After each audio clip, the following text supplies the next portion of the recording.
ये भी नहीं करा कि दूसरे चौथे छठे किसी नंबर पे रखें, 8 गिनाए गए। हे महाबाहो अपरा प्रकृति। अपरा प्रकृति क्या है? वो जिसको अभी अभी हमने क्या बोला? ब्रह्म बोला। ठीक है, अब नहीं, ये तो आगे का है आज का।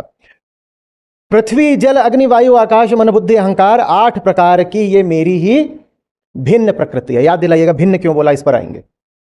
2 अर्थ होंगे उसके, विभक्त और विविध। याद दिलाइएगा, दोनों को समझेंगे कि भिन्न प्रकृति क्यों बोला है। वही अपरा है जो अभी मैंने अगला श्लोक पढ़ लिया था, वही है अपरा प्रकृति, उसको ही बोलते हैं भिन्न प्रकृति को। खेल समझ में आ रहा है? क्या है? कुछ नहीं से 2 पैदा हुए हैं, एक तरफ 1 और एक तरफ 7। एक तरफ 1 और एक तरफ 7, और ये जो 1 है ये इन 7 पर चढ़ बैठता है। ये इन 7 का शोषण करता है। किस किस का शोषण करता है? चलो देखते हैं। पहला बोला पृथ्वी, क्या प्रमाण है कि अहंकार पृथ्वी का शोषण करता है? जल, क्या प्रमाण है अहंकार जल का शोषण करता है? अग्नि, क्या प्रमाण है कि अहंकार अग्नि का शोषण करता है?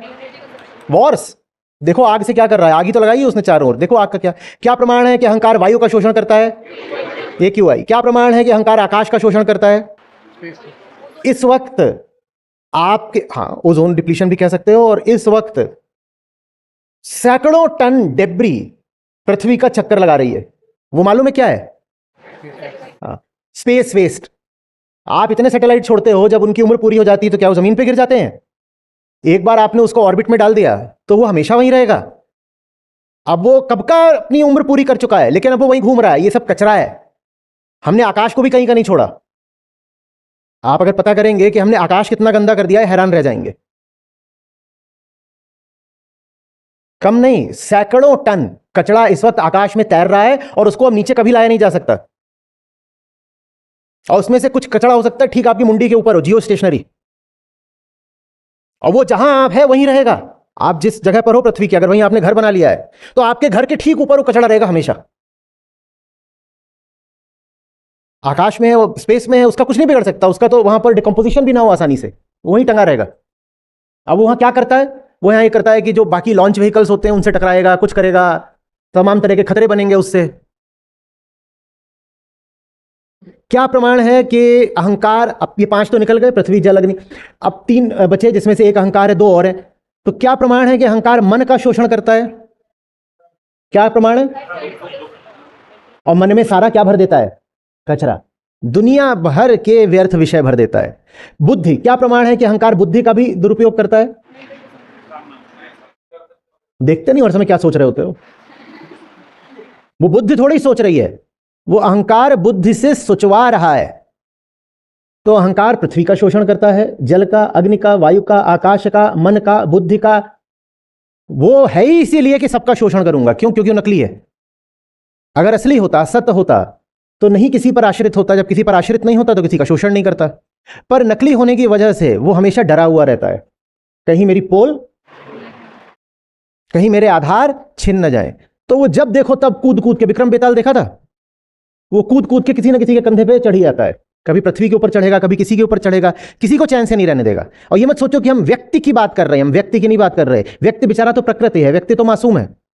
अहंकार पृथ्वी का तो शोषण कर ही रहा है, वो पृथ्वी का शोषण करने वाले व्यक्ति का भी शोषण कर रहा है। क्योंकि पृथ्वी का भी शोषण व्यक्ति से उसका व्यक्तित्व तो नहीं करवा रहा, अहंकार करवा रहा है। नहीं समझे? ये पृथ्वी है हरी भरी, ठीक, और ये वो है, ये इसका शोषण कर रहा है। तो आपको क्या लगेगा कि पृथ्वी का शोषण कौन कर रहा है? व्यक्ति कर रहा है। व्यक्ति नहीं कर रहा है, व्यक्ति के भीतर ये बैठा था, ये करवा रहा था। और ये ऐसा बेघर है कि इसके पास अपनी कोई जगह नहीं, तो ये तुम्हारे अंदर घुस के बैठता है। इसको क्या बोलते हैं? अहंकार। ये पैदाइशी क्या है? बेघर है। ये हमारी आंत का कीड़ा है, ये टेपवर्म है, ये हमारे साथ पैदा होता है। मनुष्य पैदा होता है तो उसे एक घर मिला हुआ है, उसका क्या नाम है? पृथ्वी। और ये पैदा है तो उसे कोई घर नहीं मिला है, ये आंत का कीड़ा है। ये तुम्हारी आंत के भीतर बैठा रहता है और वहां बैठ के तुम्हें पूरे तरीके से खा जाता है, तुमसे सारे कुकर्म करवाता है। इसको हटा दो, हटा दिया, हट। गीता पढ़ ली इसने। तो अब इनमें दोस्ती हो जाएगी। इसको हटा दिया तो इनमें आपस में दोस्ती हो गई, और ये रो रहा है। अरे रोने के लिए भी नहीं बचेगा, तुम इसको आश्रय देना छोड़ दो तो ये गायब हो जाएगा। जैसे क्या बोलते हैं, गधवे के सर से ऐसे गायब हो गई। अब इनमें दोस्ती हो गई, ठीक है। लेकिन ये चूंकि शरीर की पैदाइश है, इसीलिए जब तक शरीर है तो ये लौट लौट के आएगा, इससे कोई आखिरी मुक्ति नहीं होती। आप सजग रहेंगे, आपसे भी आशा यही है, यही प्रेम में रहेंगे तो उतनी देर के लिए ये, हाँ, अभ्यास से ये क्षीण पड़ता जाता है, लेकिन ये पूरी तरह कभी नहीं चला जाता। याद रखो, अहम वृत्ति शारीरिक होती है, तो जब तक शरीर है तब तक अहम के लौटने की संभावना, इसीलिए एनलाइटनमेंट जैसा कुछ नहीं होता। कोई व्यक्ति फर्जी है, अगर ये जानना है तो बस ये देख लो कि उसने क्या आपने एनलाइटनमेंट की घोषणा करी है, बोल दिया कि मैं बुद्धत्व को प्राप्त हो गया, बस उसी क्षण ठुकरा दो, व्यक्ति फर्जी है। जब तक शरीर है तब तक ये रहेगा। अब ये दोस्ती हो गई थी इनकी, फिर ये थोड़ी देर के लिए क्या हो गया, बेपरवाह, तो ये वापस भूत फिर घुस गया इसमें। अब ये इसका क्या करेगा, देखने में क्या लगेगा, इसका शोषण कौन कर रहा है, ये नहीं कर रहा। जैसे ये शोषित है इसके द्वारा, वैसे ही ये शोषित है इसके द्वारा। अच्छे समझना, व्यक्ति खुद पीड़ित है अहंकार के द्वारा, और व्यक्ति चूंकि पीड़ित है इसीलिए वो पूरी धरा को पीड़ित कर रहा है। एक आदमी जो किसी पर अत्याचार करता हो, बिल्कुल आखिरी अर्थ में देखो तो उसका भी दोष नहीं है, उसके ऊपर भूत चढ़ा हुआ है। किसका? अदालतें किसी पागल आदमी को सजा देती हैं कभी? अगर सिद्ध हो जाए कि कोई व्यक्ति पागल है तो उसने कुछ भी कर रखा हो अपराध, उसको बस पागल खाने भेजा जाता है और कोई सजा नहीं दी जाती। एक अर्थ में हर अपराधी पागल ही है, पागल नहीं होता तो उससे अपराध कैसे हो जाता? और उस अपराध का क्या नाम है? अगली टी शर्ट आ रही है आपके लिए, उसका नाम है आंत का कीड़ा। पता चलता है कभी? माएं परेशान रहती हैं अक्सर, वो इतना सा है, कह रही इसको इतना खिलाते हैं पिलाते हैं, इसका वजन ही नहीं बढ़ता, सूखता जा रहा है। क्यों सूखता जा रहा है? वो आंत का कीड़ा रख के बैठा हुआ है। फिर उसको हम पिलाते हैं गीता घुट्टी, तो अहंकार निकलता भी कहां से है?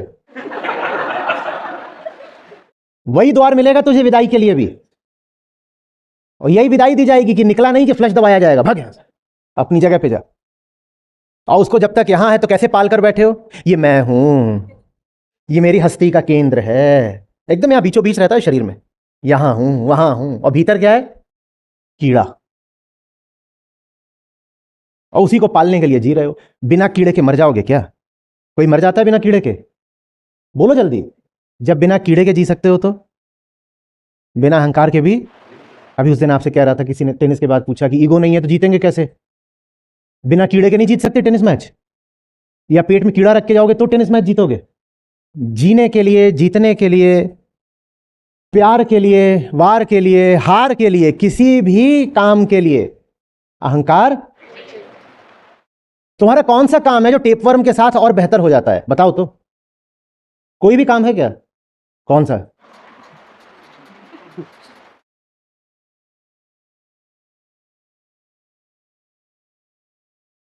सारे काम बेहतर हो जाएंगे इसके बिना।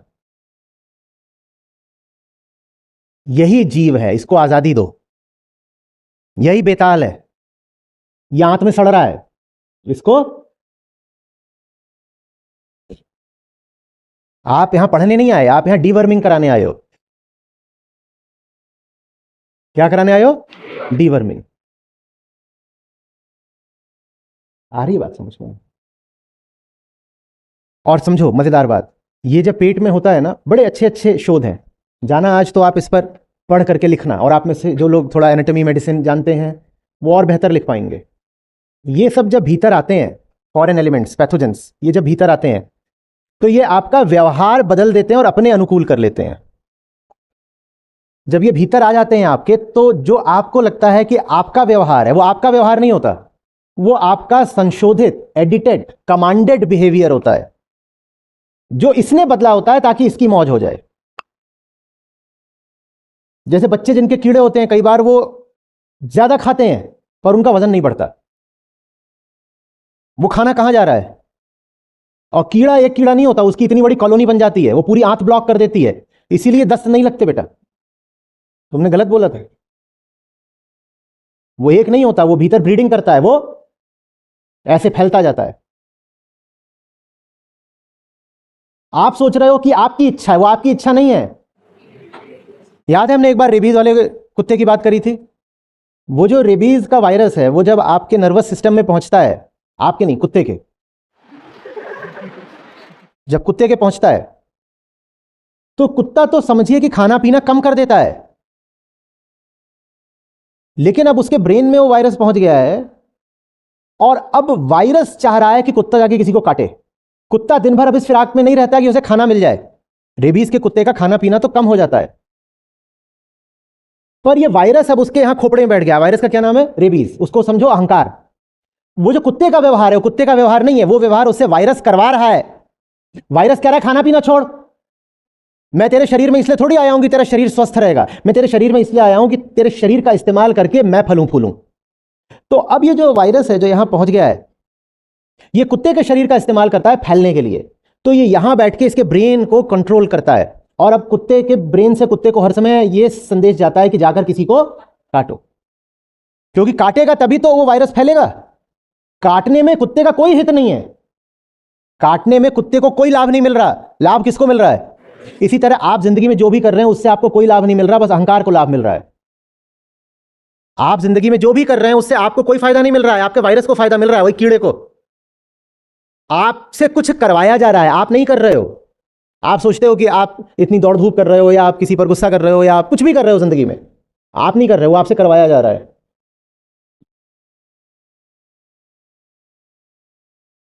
इतना ही नहीं है, रेबीज वाला कुत्ता तो बहुत जल्दी अब क्या होगा, मर जाएगा। तो वायरस और हड़बड़ी में रहता है कि इससे पहले कि ये मर जाए कम से कम 5-10 को काट ले तू, क्योंकि अब तू मरेगा जल्दी की। उसका पूरा जो भीतर तंत्र था उसे वायरस ने तबाह कर दिया। तो ये कुत्ता तो अब, इसके अलावा अब जब से उसको वायरस लगा है तब से उसे अपने अब खाने पीने की भी कोई सुध नहीं रही, तो ये कुत्ता तो अब मरेगा। वायरस अब और हड़बड़ी में रहता है कि मरने से पहले काट के मर, ताकि मैं फैल जाऊं, ताकि मैं फैल जाऊं। यह अहंकार है।